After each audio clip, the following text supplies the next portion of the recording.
বাগদাদের এক প্রাচীন দিনের সকাল। সূর্যের আলো ধীরে ধীরে শহরের উঁচু গম্বুজগুলোকে সোনালি রঙে রাঙিয়ে দিচ্ছে।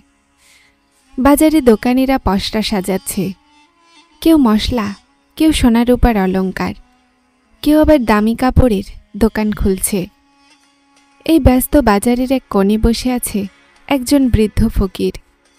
সাদা ধুলোমাখা পাঞ্জাবি, কাঁধে পুরনো চাদর, হাতে কাঠের লাঠি।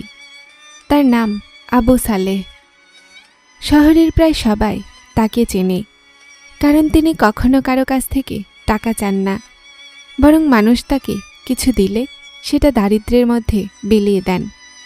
তিনি সারাদিন কোরআন তেলাওয়াত করেন, মাঝে মাঝে শিশুদের কোরআন শেখান, আর রাতে শহরের প্রাচীরের বাইরে ছোট্ট মাটির কুটিরে ঘুমান।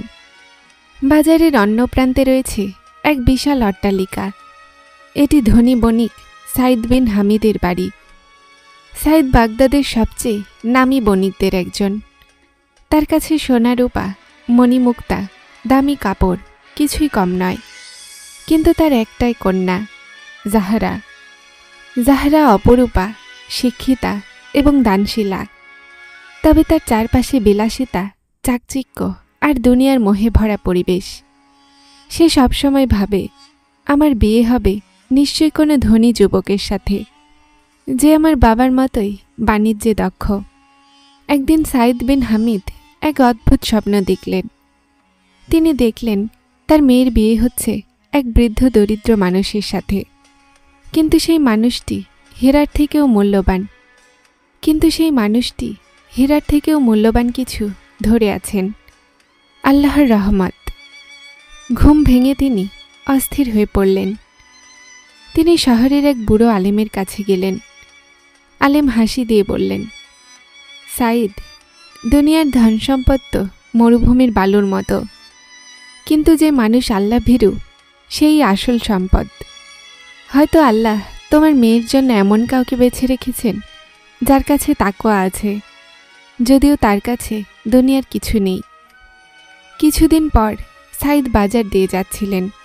হঠাৎ দেখলেন এক বুড়ো ফকির ছোট্ট এক ছেলেকে কোরআন শেখাচ্ছেন। সাইদের মনে অদ্ভুত শান্তি নেমে এলো। তিনি কাছে গিয়ে কথা বললেন। সাইদ বললেন, আপনার নাম কি বুড়ো? বৃদ্ধ ফকির বললেন, আমার নাম আবু সালেহ, আমি শুধু আল্লাহর দাস। এই কয়েকটি কথা সাইদের হৃদয়ে গভীর ছাপ ফেলল। সেদিন রাতে সাইদ তার স্ত্রীকে বললেন, আমি চাই জাহরার বিয়ে আবু সালের সাথে হোক। স্ত্রী চমকে উঠলেন, কি বলছো তুমি? আমাদের একমাত্র মেয়েকে এক দরিদ্র ফকিরের হাতে তুলে দেবে? সাইদ শান্তভাবে বললেন, আমরা তকদির বদলাতে পারি না। আমি মনে করি এই মানুষটাই আল্লাহর পক্ষ থেকে আসা বর। জাহরা প্রথমে রাজি হয়নি। সে কাঁদতে কাঁদতে বলল, বাবা, আমার স্বপ্ন ছিল। কিন্তু সাইদ বললেন, মেয়ে মানুষের আসল সৌভাগ্য হলো এমন স্বামী যে আল্লাহকে ভয় করে। শহরে হুলস্থুল পড়ে গেল। সবাই বলা বলি করল, ধনী বণিকের মেয়ে এক বুড়ো ফকিরকে বিয়ে করল। কেউ উপহাস করল, কেউ অবাক হয়ে তাকিয়ে রইল। বিয়ের দিন আবু সালেহ মসজিদের ইমামের সামনে শুধু বললেন, কবুল, আল্লাহর জন্য কবুল। জাহরার চোখে অশ্রু, কিন্তু মন গভীরে কেমন যেন হালকা লাগছে। অট্টালিকার বিলাসবহুল কক্ষে থেকেও আবু সালেহ খুব সাধারণ জীবনযাপন করতেন। তিনি দামি খাবার না খেয়ে সাধারণ রুটি দুধ খেতেন, আর বাকি খাবার গরিবদের দিয়ে দিতেন। জাহরা প্রথমে বিরক্ত হতো, তুমি কি আমাকে অভাবে রাখবে? আবু সালেহ বলতেন, আমরা যদি আল্লাহর পথে দিই, আল্লাহ আরও বেশি দেবেন। ধীরে ধীরে জাহরা বুঝতে লাগল, তার স্বামী শুধু একজন ফকির নন, বরং একজন অলি। এক রাতে ডাকাতের দল বণিকের অট্টালিকায় হামলা করল। সব সোনা রূপা লুট হয়ে গেল। সাইদ হৃদরোগে আক্রান্ত হয়ে মারা গেলেন।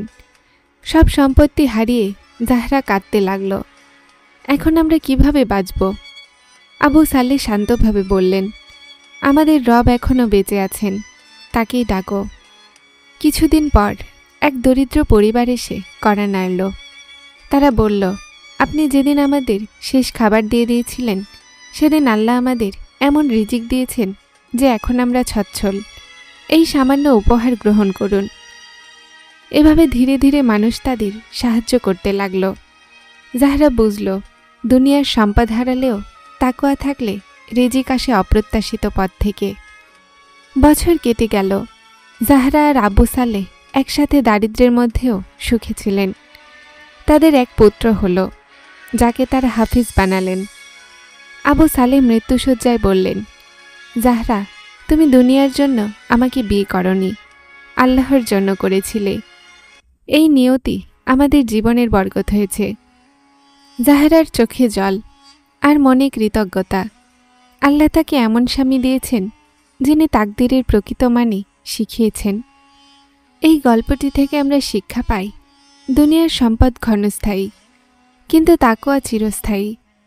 আল্লাহর তাকদীর কখনো কখনো মানুষের ইচ্ছার বিপরীতে হয়, কিন্তু তাতে থাকে রহমতের দরজা। ধৈর্য ও ঈমান দিয়ে যে জীবন কাটায় তার জন্য আখিরাতের পুরস্কার অসীম। নূরের নগরী নাম শুনলেই মনে হয় আলোতে ভরা এক শহর। সত্যিই তাই। উঁচু মিনার, সোনালি গম্বুজ, বাজারে ভেসে বেড়ানো মশলার গন্ধ আর কোরআনের সুর, সব মিলিয়ে যেন জান্নাতের একটা কোণ। কিন্তু এই শহরের প্রতিটি গলি আর বাজারের রঙিন সাজসজ্জার আড়ালে লুকিয়েছিল অন্ধকার, ধনী গরিবের বিভেদ, লোভ আর ক্ষমতার অপব্যবহার। এই শহরেই জন্ম নিল এক শিশু, যার চোখে আলো ছিল না, কিন্তু যার হৃদয় ছিল এমন এক আলো যা কোনো অন্ধকার নেভাতে পারবে না। তার নাম ইয়াহিয়া। ইয়াহিয়ার জন্মের দিনটা ছিল এক বৃষ্টি ভেজা সকাল। ঘরে কোরআনের আয়াত তেলাওয়াত হচ্ছিল, বাইরে বজ্রপাতের শব্দ শোনা যাচ্ছিল। মা ক্লান্ত মুখে ছেলেকে বুকে তুলে নিলেন, কিন্তু ধীরে ধীরে বুঝলেন শিশুটি চোখ মেলে তাকাচ্ছে না। আলো অন্ধকারে কোনো প্রতিক্রিয়া নেই। পাড়ার ধাইমা মাথা নাড়লেন। মা, আল্লাহর ইচ্ছা, এ ছেলে আলো দেখতে পারবে না। এ কথা শুনে চারপাশে ফিসফিস শুরু হয়ে গেল। অন্ধ সন্তান, এটা তো অভিশাপ। কিন্তু ইয়াহিয়ার মা দৃঢ় কণ্ঠে বললেন, না, আল্লাহ কখনো অভিশাপ দেন না। যদি চোখের আলো না দেন তবে হয়তো হৃদয়ে আলো দেবেন। বাবা ছিলেন একজন সাধারণ তাঁতি। সংসারের আয় কম হলেও ধর্মীয় শিক্ষার ক্ষেত্রে তারা কোনো কৃপণতা করতেন না। ছোটবেলা থেকেই ইয়াহিয়ার কানে ভেসে আসত কোরআনের সুর। চোখ দিয়ে পৃথিবী না দেখতে পেলেও সে শুনতে শিখল প্রতিটি আওয়াজের মানে। পাখির ডাক, বৃষ্টির শব্দ, মানুষের পদধ্বনি, সব কিছুই যেন তার কাছে এক একটা চিত্র আঁকত। 7 বছর বয়সে ইয়াহিয়া মসজিদের হাফেজ সাহেবের কাছে কোরআন হিফজ শুরু করল। প্রতিদিন ফজরের পর মা তাকে নিয়ে যেতেন আর দুপুরে ফিরিয়ে আনতেন। অন্ধত্ব কখনো তাকে থামাতে পারেনি। নূরের নগরী বড় শহর হলেও এখানে গরিবদের অবস্থা করুণ। বাজারে সোনা রূপার দোকান, রঙিন কাপড়, দামি মশলা, সবই ধনীদের জন্য।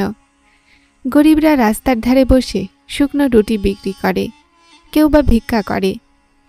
এই শহরের সবচেয়ে ক্ষমতাধর ব্যক্তি ছিল হাসিম, একজন ধনী জমিদার, চতুর ব্যবসায়ী আর নিষ্ঠুর মানুষ। গরিবদের জমি দখল, ঋণ দিয়ে সুদ খাওয়া, এসবই ছিল তার কাজ। মানুষ ভয়ে তার নাম মুখে আনত না।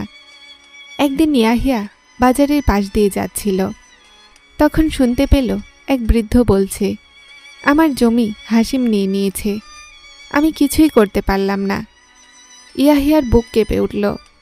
সে ভাবল, যদি আমি চোখে দেখতে না পাই তবু কি আমি কিছু করতে পারবো না অন্যায়ের বিরুদ্ধে? কিন্তু মানুষ হাসল, তুমি অন্ধ, তুমি কাকে বাঁচাবে? এক শুক্রবারের বিকেলে ইয়াহিয়া মসজিদের আঙিনায় বসে কোরআন তেলাওয়াত করছিল। হঠাৎ অনুভব করল কেউ তার সামনে দাঁড়িয়ে আছে। এক বৃদ্ধ কণ্ঠ বলল, মাশাআল্লাহ, তোমার আওয়াজে শান্তি আছে ছেলে। ইয়াহিয়া সালাম দিল। বৃদ্ধের নাম মুয়াবিয়া। তার পোশাক ধুলো মাখা, হাতে কাঠের লাঠি, চোখে গভীর রহস্যময় দৃষ্টি। মুয়াবিয়া বললেন, তুমি দেখতে পাও না, কিন্তু তুমি যা অনুভব করো তা চোখে দেখা মানুষের চেয়েও সত্য।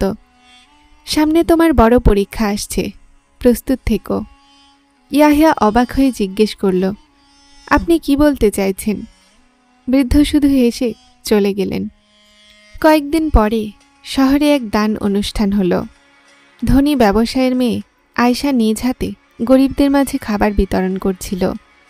ইয়াহিয়া সেখানে কোরআন তেলাওয়াতের দাওয়াত পায়।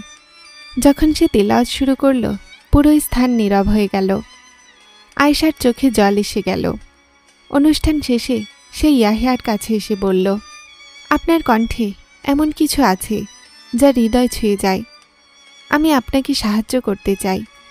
এই সাহায্য ছিল শুধু আর্থিক নয়, বরং বন্ধুত্ব ও সহানুভূতির হাত বাড়ানো। কিন্তু এই দৃশ্য দেখে হাসিমের চোখ লাল হয়ে উঠল। সে ভাবল, এই অন্ধ ছেলেটা যদি আয়শার কাছে ঘনিষ্ঠ হয়, তবে আমার সম্পত্তির পরিকল্পনা নষ্ট হয়ে যাবে। হাসিম শুরু করল কূটচাল। গরিবদের কাছে টাকা বিলিয়ে বলল, ইয়াহিয়া আয়শাকে বিয়ে করে ধনী হতে চায়। সে তোমাদের আসল বন্ধু নয়। শহরে গুজব ছড়িয়ে পড়ল। যে মানুষ ইয়াহিয়াকে শ্রদ্ধা করত তারা দূরে সরে গেল। মসজিদে তাকে দেখে অনেকে ফিসফিস করত। ইয়াহিয়া মন খারাপ নিয়ে মুয়াবিয়ার কাছে গেল। মুয়াবিয়া বললেন, ধৈর্য ধরো ছেলে। নবী ইউসুফ আলাইহিসসালামের ওপরও মিথ্যা অপবাদ এসেছিল, কিন্তু আল্লাহ শেষ পর্যন্ত সত্য প্রকাশ করেছিলেন। সেই রাতে ইয়াহিয়া এক স্বপ্ন দেখল। সে দাঁড়িয়ে আছে এক কালো নদীর ধারে। পানি ভয়ঙ্করভাবে বয়ে যাচ্ছে। ওপারে জ্বলছে উজ্জ্বল আলো, যেন সূর্যের থেকেও উজ্জ্বল। সে ছড়ি হাতে নদী পার হচ্ছে। মাঝপথে ঢেউ তাকে টেনে নিতে চাইলেও সে হাল ছাড়ছে না। শেষমেশ আলোয় পৌঁছে যাচ্ছে। পরদিন মুয়াবিয়া স্বপ্নের ব্যাখ্যা দিলেন। নদী মানে পরীক্ষা, আলো মানে আল্লাহর রহমত। পার হতে হলে ধৈর্য ও ঈমান লাগবে। কিছুদিন পরে আয়শা ও তার বাবা হাসিমের প্রতারণার প্রমাণ খুঁজে পান। কাগজে কালো সাদা অক্ষরে লেখা, হাসিম গরিবদের জমি জোর করে নিয়ে নিজের নামে লিখিয়েছে। মামলা হলো আদালতে। হাসিম শক্তিশালী, তার সাথে প্রভাবশালী লোকও আছে। কিন্তু ইয়াহিয়া পিছিয়ে গেল না। সে বলল, আমি চোখে দেখতে পাই না, কিন্তু সত্য অনুভব করি, আর সত্যের জন্য আমি লড়ব। আদালতে যখন সবাই প্রমাণ শুনল, তখন চুপসে গেল হাসিম। শেষমেশ বিচারক ঘোষণা করলেন, গরিবদের জমি ফেরত দিতে হবে, আর হাসিমের শাস্তি হবে। মামলার কয়েক মাস পরে এক ফজরের নামাজে ইয়াহিয়া সিজদায় কাঁদছিল, দোয়া করছিল, আল্লাহ, আমি কখনো চোখের আলো চাইনি, শুধু আপনার সন্তুষ্টি চেয়েছি। সিজদা থেকে উঠতেই হঠাৎ তার চোখ ঝলসে উঠল। চারপাশে আলো, রং, আকাশের নীল, মিনারের সোনালি শীর্ষ, সব কিছু স্পষ্ট দেখতে পাচ্ছে।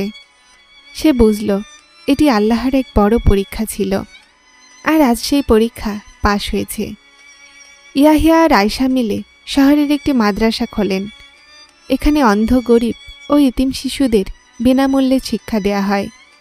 ইয়াহিয়া বলতেন, চোখের আলো হারালে কিছু যায় আসে না, কিন্তু হৃদয়ের আলো নিভে গেলে সব শেষ হয়ে যায়। শহরের মানুষ তাকে এখন নূরের পথিক নামে ডাকত। শেষ কথা, যার হৃদয়ে আল্লাহর নূর আছে, তার কাছে পৃথিবীর সব অন্ধকার হার মানে। ইয়াহিয়ার গল্প নূরের নগরীতে শুধু নয়, দূর দূরান্তে ছড়িয়ে পড়ল। প্রমাণ করে দিল, অক্ষমতা নয়, বরং ঈমান আর ধৈর্যই আসল শক্তি।